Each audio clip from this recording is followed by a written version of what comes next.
If you missed the eclipse or you're keen for another, don't worry, there's an even better one next year. It's being dubbed the eclipse of the century. The moon will completely cover the sun for 6 minutes and 23 seconds. That's the longest total eclipse you can see on land since 1991, and you won't see a better one for 87 years. The best places to see it will be the south of Spain and Gibraltar, as well as northern Africa and the Arabian Peninsula.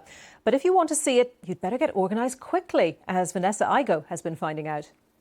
Have a look at this. I've just seen on Airbnb in Gibraltar that there's nothing left for those dates around the eclipse.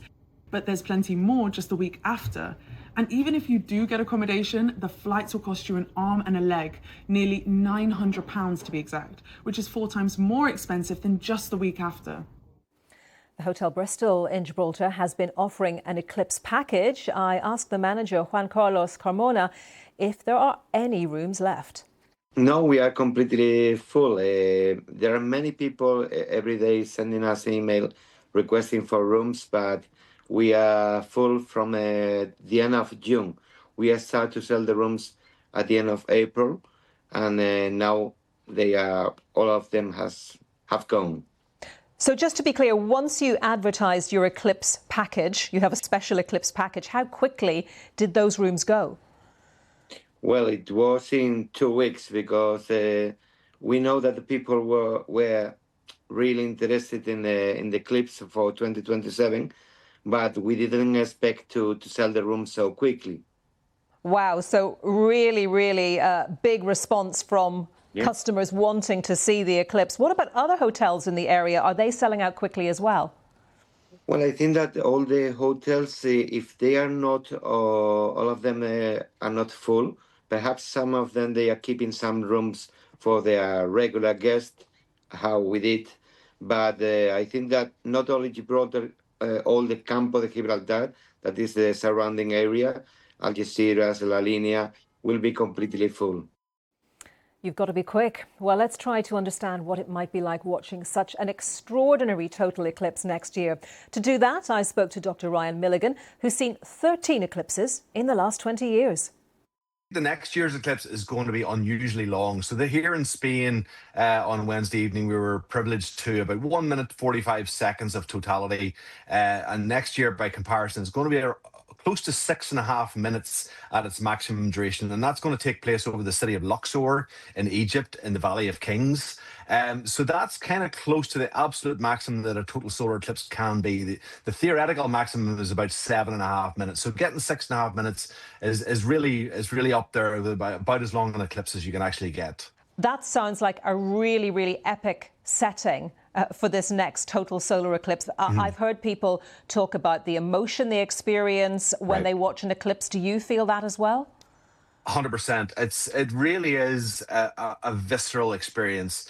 And there's been a lot of people, I've followed this week that a lot of people are very disappointed or let down by what they saw in the UK and Ireland and across other parts of Europe. And it's really about trying to emphasize the difference between a partial solar eclipse, even up to 99% and 100% totality.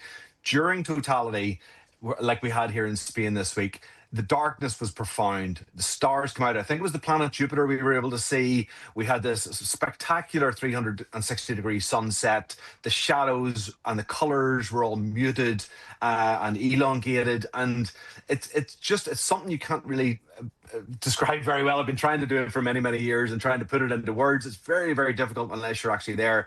And it evokes this kind of very primal response in a human being. It triggers your fear response. Something's happening. This darkness is not something that we're very used to. It's not nighttime. It's not twilight. It's not dusk. It's something different. And your brain is struggling to look for a point of reference to kind of to explain what's going on, and it can't, because there's nothing else that can do this. There's nothing else that can evoke this kind of emotional response other than a total solar eclipse. So it triggers a kind of fight or flight response, and you get this adrenaline rush. And before it's over, or before you know it, it's all over, and you're sort of going, I didn't have enough time to process that. I needed to experience it more, but the next time to experience that might be 2 years away on the other side of the world.